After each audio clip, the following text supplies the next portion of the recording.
Hi everyone, Mr. Ray here. I'm going to do another quadratic word problem. This time we're going to do revenue problems, okay? And these are, a lot of students will consider this to be the most difficult type. And when you see the first example, you'll probably agree. But the thing that I've found is once you've seen one of these problems, the rest of them are really similar. Just a couple little tweaks here and there. Um, so, what I would urge you to do is follow through this example, and if you still want more examples, go onto YouTube, just do a search on revenue quadratic word problems and see what comes up. Um, there are a fair, there are several of them on the word problem handout, and there's a pretty good chance you'll see one of them on the assignment at the end of the week. So make sure you understand it. Make sure you practice as much as you can. Okay, so uh, we're going to take a question from the handout. So that's one less that you have to do. Um, this one says computer software programs are sold to students for $20 each. 300 students are willing to buy at this price. So at $20, 300 will buy the software. For every $5 increase in price, there are 30 fewer students willing to buy the software. And that makes sense. Like if the price of something gets raised, fewer people want to buy it. But if the price gets decreased, more people would probably want to buy it. So this is like economics, supply and demand and cost and all that. So um, just make sure you understand. Yeah, so the revenue question you get will either be the price is the price is increasing by a certain amount, and every time that happens, you'll get fewer people buying it, or the price decreases by a certain amount each time, and more people want to buy it. So just a minor little change in the equation. I'll show you where that is. Um, so I guess we should finish reading it.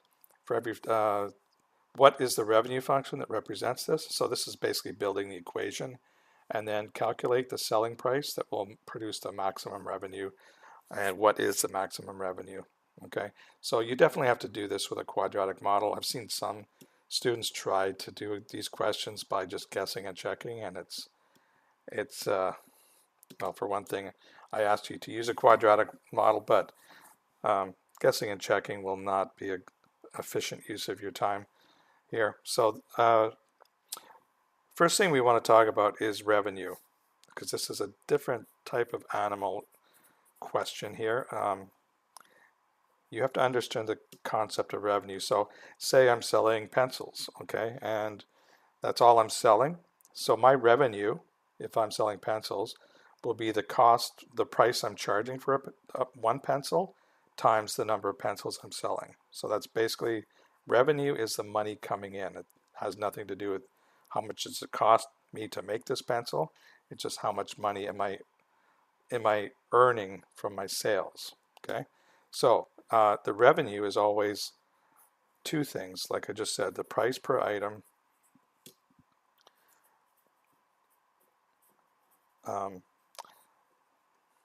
should be an I there, times the number sold. So and when we read the question, they gave us a price that was charged and how many people were buying it. So that's how this ties in. So currently, if we just left things the way they were, you'd have um, selling it for $20 each, and 300 people are willing to buy it. So that's the sales of 300.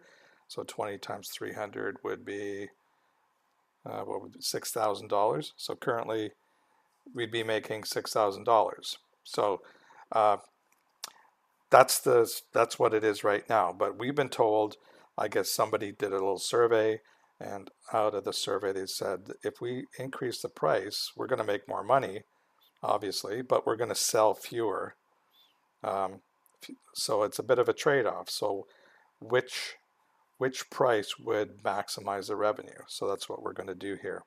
Okay, so we have to introduce a variable.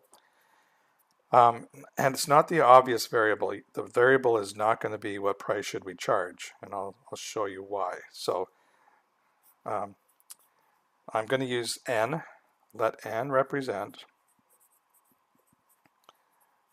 and it's going to represent how many price increases of $5 we're going to have, okay? So the number of $5 price increases.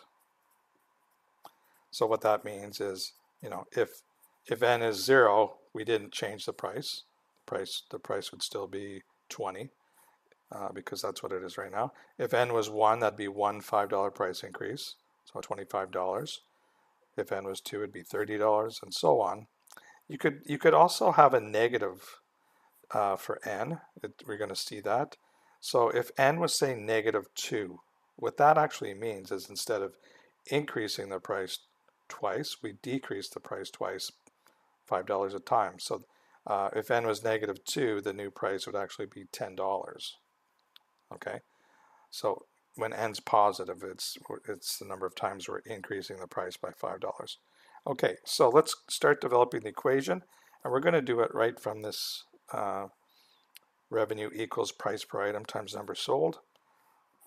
So this is part A. I'm going to come up with the function that represents, or in this case, the equation that represents the situation. So revenue equals, and in the first set of brackets, I'm going to have the price per item. So basically what I had there, and this will be the number sold here. So currently, we just talked about this. We're selling these for $20, and we're selling 300 of them. Okay, so far we're not really using the n. So let's talk about the impact that n will have on the revenue. So like we came up with examples on this, right? So the price, every time n goes up, every time if n is 1, that means we're going to increase the price by 5. If n is 2, we increase it by 10. So the revenue, the price is going to be increasing every time we increase the price, but the number sold will be decreasing, and it's going to be a multiple of n each time. So what we're doing every time we increase the price, it's going to be $5 times the number of increases. So for example, like we said, if n was 1, the new price would be $25. If n was 20, this would be 60, the new price would be 80, and so on. So that's the price per item. The numbers sold, this is every time we increase the price once, we decrease the number sold by 30. So that's going to decrease by 30 times the number of increases. Okay, now these two signs will always be opposite. So in this case, the question was actually increasing the price, which causes a decrease in the sales. So you have a plus here and a minus here. If you had a question where you're decreasing the price, so this would be a minus for the price, and this would be a plus here because you'd be increasing the number sold. Okay, so this is our equation, basically done. So this is your answer. I'm going to keep going here. Now, we'll give that value R. Everything else is the same. You can kind of see here that if we actually expanded this, this is like a FOIL here, we will get an n squared term. So that's good news because this is actually a quadratic model now, and that's why this type of question is in the quadratic unit. Okay, so it's a good application for that. So always good to draw a little sketch. Okay, now I have no idea what this parabola really looks like, but you can see that if you multiply the n 5n with a negative 30n, that's going to be a negative n squared. So obviously that's going to be opening down. Okay, so I'm just going to kind of draw a random parabola that opens down. It's not so random, but I do know that it opens down. Okay, so this is going to be my revenue. This is going to be the value of n. So as n changes, the revenue changes. And what we want to find is this point right here, which is the vertex, because that will give us the most possible revenue. And we want to find out, well, what's the value of n that gives that. And then once we have that, we can figure out the price, the number sold, and the revenue. Okay. Now, the way that most teachers will teach this, and if you want to do it, it's fine. It's the way that I used to teach it, but it's this question is a lot like, if you remember the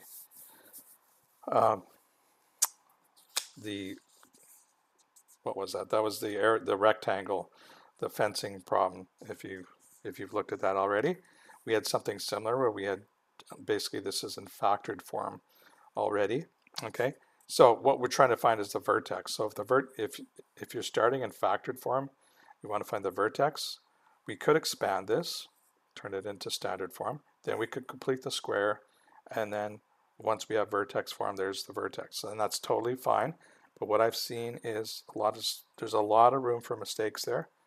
There's a lot of math going on, lots of potential errors. Okay, so my approach is exactly the same as with the rectangle, the geometry question. So if I can find where the revenue is 0, these 2 points, if I can find those 2 values of n that make the revenue 0, then halfway between them will be the value of n that gives the maximum revenue. So that's exactly what I'm going to do. And this only really works because it's already in factored form. So if I set that to revenue equal to 0, I can see that the only way that's going to happen is if one of these factors is 0. So I basically set each factor to 0 separately. And when I do that, here I get n equals -4, and we'll talk about what that means. If I set this to 0, I'm going to find that n equals 10. So I've actually got my 2 values of n that give me no revenue, no money coming in. And that makes sense because if you look at this, if we increase the price 10 times, right, that's actually going to cause this to be -300, which basically turns the sales, the number sold, into 0. So if I don't sell anything, it doesn't matter what the price is. I'm making no money. Okay, and the other side of it here, so n is negative here. So remember, if I plug negative in there, that means I'm actually decreasing the price 4 times. Okay, so if I plug a -4 in there, if I decrease the price by $5 4 times, that means the price is now down to 0. So if the price is 0 or the number sold is 0, I get no money coming in. Okay, so that's what these 2 values mean. So I have a -4 there. That's why I kind of drew this curve that way, because I knew I'd have a negative value, and I have a 10 here. Okay, so I'm trying to find that value of n. That is just so now I'm trying to find the maximum revenue,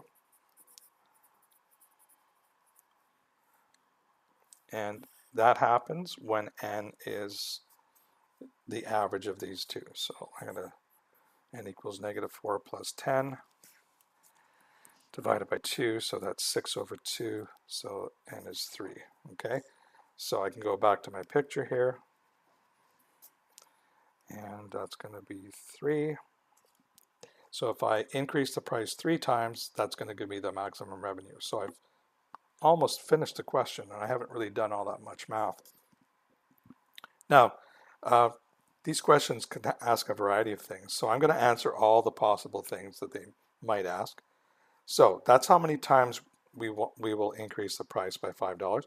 The questions rarely ask that, like how many times would you change the price. It's what is the new price, and that's what they asked here, I believe.